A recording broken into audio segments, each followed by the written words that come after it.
बिस्मिल्लाहिर्रहमानिर्रहीम। अस्सलाम वालेकुम। मैं हूं ज़ुबैर रवान। गुर्दों के अमराज बढ़ते जा रहे हैं। ये मर्ज़ क्यों लाहक होता है, लोगों के गुर्दे क्यों फेल होती हैं, फिर गुर्दों में पत्थरी क्यों बनती है, किन चीज़ों से अवॉइड करना चाहिए। इस वक्त मेरे साथ डॉक्टर मोहम्मद इकबाल साहब हैं।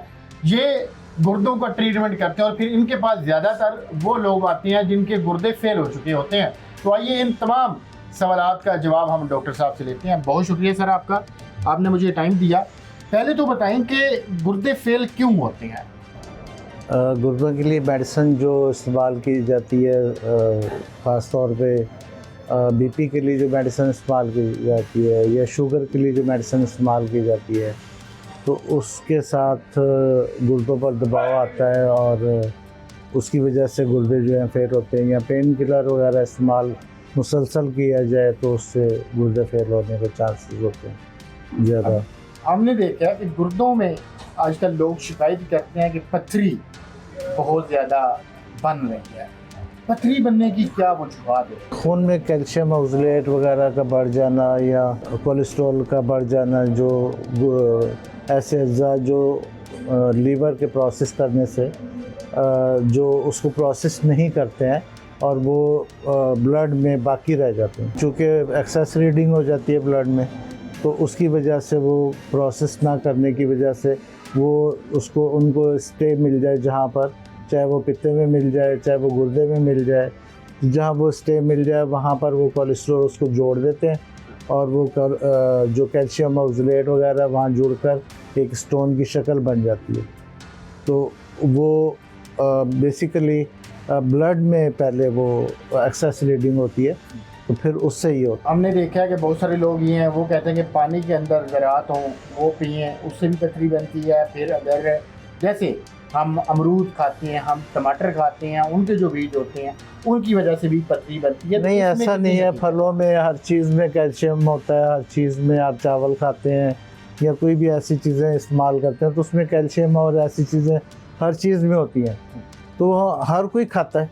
लेकिन जब ये होता है कि आप उसका लीवर जो है वो खुद फैटी हो जाए और फैटी होने के बाद वो प्रोसेस सही ना कर रहा हो। अब 80% 90% लोगों के लीवर फैटी हैं क्योंकि मुशक्क़त वो करते नहीं हैं और चलना फिरना उनका है नहीं, बस खा लिया और लेट गए, तो उसकी वजह से फिर वो लीवर का प्रोसेस स्लो हो जाता है। तो उसकी वजह से जो है वो सारे चीज़ें जो है वो बॉडी में जुड़ना शुरू हो जाती हैं या जमा होना शुरू हो जाती हैं। पहले लोग एक्सरसाइज करते थे या पैदल चलते थे तो उसके साथ वो सारा कुछ डाइजेस्ट हो जाता था।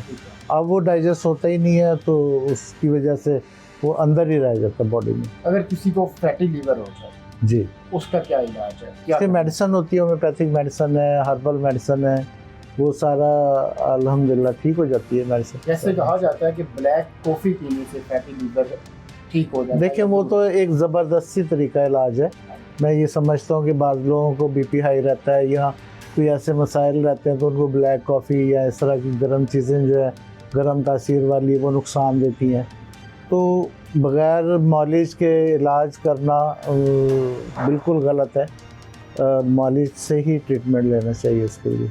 गुर्दों के मरीज़ के लिए कौन सी चीज़ें, कौन सी खुराक, कौन सी सब्जियां ख़तरनाक हैं जिनका इस्तेमाल नहीं करना चाहिए?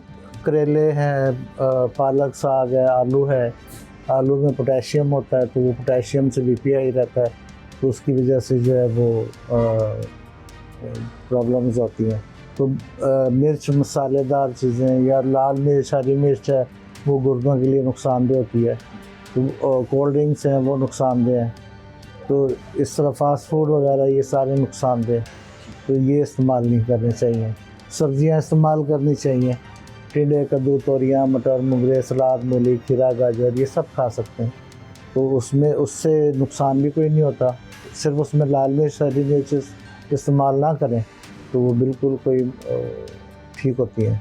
गुर्दे ख़राब होने की पहली निशानी कौन सी?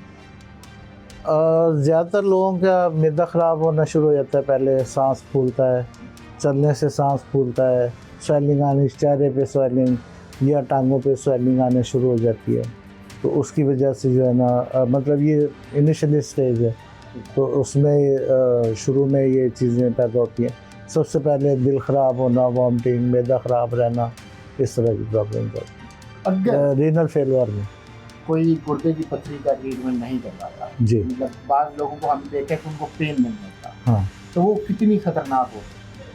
स्टोन जो है वो उसमें पड़ी रहे, अगर वो साइलेंट हो तो इतनी ख़तरनाक नहीं होती है, लेकिन ज़ाहिर है वो एक एबनॉर्मेलिटी है। तो जब एबनॉर्मेलिटी है तो अंदर कुछ ना कुछ डैमेजेस तो कर रही होती है, और वहाँ इन्फेक्शन, स्वेलिंग वगैरह हो सकती है, या ऐसे कोई मसाइल पैदा हो सकते हैं। तो फिर बाद में ये मर्ज़ बढ़ के प्रॉब्लम, किडनी का नुकसान हो सकता है। तो पथरियों से भी गुर्दे फेल होते हैं। हाँ जी अगर खुदा न खास्ता किसी के गुर्दे फेल हो जाते हैं जी। तो फिर कितने % चांसेस हैं कि वो इंसान रिकवर हो सकता है, या फिर उसकी जो किडनीज हैं वो रिकवर हो सकती है? देखें, पेशेंट जो है ना वो हर सूरत में रिकवर हो जाते हैं। सिर्फ किसी का टाइम ज़्यादा लगता है, किसी का टाइम कम लगता है ट्रीटमेंट में। होता ये है कि पेशेंट ये समझते हैं कि हम डायलिसिस पर चले गए हैं तो अब इलाज मुमकिन नहीं है। तो ऐसा नहीं है। डायलिसिस एक आर्जी सहारा है कि वो आपके ब्लड को साफ़ करता है, ना कि वो किडनी को वाश करता है। किडनी को तो वो वाश नहीं करता है, वो तो सिर्फ आपका ब्लड साफ़ करते हैं, जो उसमें एक्सेस रीडिंग यूरिया क्रेटिनाइन की होती है उसको साफ़ करते हैं, या पानी की मिकदार जो ज़्यादा बढ़ जाती है बॉडी में उसको थोड़ा सा निकालते हैं। और वो सिर्फ 1-2 दिन का सहारा है, हर आपको तीसरे दिन वो करवाना पड़ता है, और सम टाइम हफ्ते में 3-3 बार या डेली भी डायलिसिस लोग करवा रहे होते हैं। उसमें ये ज़रूरी नहीं है कि यूरिन आ रहा हो या ना आ रहा हो। बाज़ लोगों का यूरिन नहीं आ रहा होता या आ रहा होता है, बाज़ लोगों को बिल्कुल यूरिन सही आ रहा होता है, लेकिन यूरिया क्रेटिनाइन वो नेफ्रॉन्स के डैमेजेस होने की वजह से जो है वो बढ़ रहा होता है, तो उसकी वजह से इस तरह होता है। बाकी रही बात ये गुर्दे, हर पेशेंट जो है ना, होता ये है कि थोड़े से भी गुर्दे ख़राब हैं और थोड़ा से भी क्रेटिनाइन बढ़ गया है तो वो डायलिसिस पे चले जाते हैं, या ज़्यादा क्रेटिनाइन बढ़ गया तो भी डायलिसिस पे चले जाते हैं। हालांकि उस मेडिसिन के साथ ये कवर किया जा सकता है, और ये बगैर डायलिसिस पर जाने की ज़रूरत ही नहीं पड़ती पेशेंट को। एक गुर्दों के मरीज़ को दिन में कितना पानी पीना चाहिए? पानी कम इस्तेमाल करना चाहिए, पानी बिला वजह इस्तेमाल नहीं करना चाहिए। बाज़ लोग इस्तेमाल करना चाहिए, हमने सुना कि पानी तो कहते हैं कि ज़्यादा इस्तेमाल करना चाहिए। फेल गुर्दों के मरीज़ों को पानी कम इस्तेमाल किया जाता है। जो किडनी स्टोन वगैरह हों उसमें कहा जाता है कि पानी ज़्यादा पी लें, लेकिन हम वो भी मना करते हैं। अच्छा। देखिए, जब आप बहुत ज़्यादा पानी बिला वजह पीते हैं तो वो सम टाइम ये होता है कि नाली में गुर्दे में पथरी फंस गई है, या उसकी वजह से वो हाइड्रोनेफ्राइसिस हो गया है। तो हाइड्रोनेफ्राइसिस जो है वो और ज़्यादा तकलीफ दे अमल हो जाता है, और ऊपर से पानी का प्रेशर आ जाता है तो वो और ज़्यादा तकलीफ बढ़ जाती है बजाय रिलीफ मिलने के। भाई ज़बरदस्ती धक्के के साथ पथरी नहीं निकलती है, वो ट्रीटमेंट से ही निकलती है। वो उसको हम रेत बना देते हैं मेडिसिन को के साथ, और वो डिज़ोल्व होकर निकल जाती है। चाहे वो पित्ते में से हो, चाहे गुर्दे में से हो, वो सब पथरियाँ रेत बन के डिज़ोल्व हो जाती हैं, खारिज हो जाती हैं।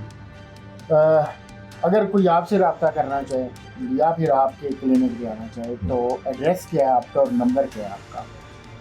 नंबर 030142332228 नूर होम्योपैथिक क्लिनिक, और ये गुज़िश्ता 30 साल से मैं प्रैक्टिस कर रहा हूँ, और 30 साल मेरे वालिद साहब ने प्रैक्टिस की, उनके नाम पर क्लिनिक है। डॉक्टर मोहम्मद इकबाल नाम है मेरा, और ये शमा स्टॉप पर शमा प्लाजा है, उसमें नूर होम्योपैथिक क्लिनिक है। बहुत शुक्रिया सर आपका, आपने टाइम दिया। नाज़रीन, गुर्दों के अमराज बढ़ते जा रहे हैं, तो इसके अलावा भी और जो दीगर अमराज हैं हम इंशाल्लाह डॉक्टर साहब के पास जाए बगाए आया करेंगे, और आपके जितने भी सवालात हैं उनका जवाब इनसे लिया करेंगे। मैं स्क्रीन के ऊपर डॉक्टर साहब का नंबर और एड्रेस दे रहा हूँ। आप अगर खुदा न खास्ता गुर्दों के मर्ज़ में मुब्तला है तो आप इनके पास आकर अपना ट्रीटमेंट करवा सकते हैं। तो थैंक यू।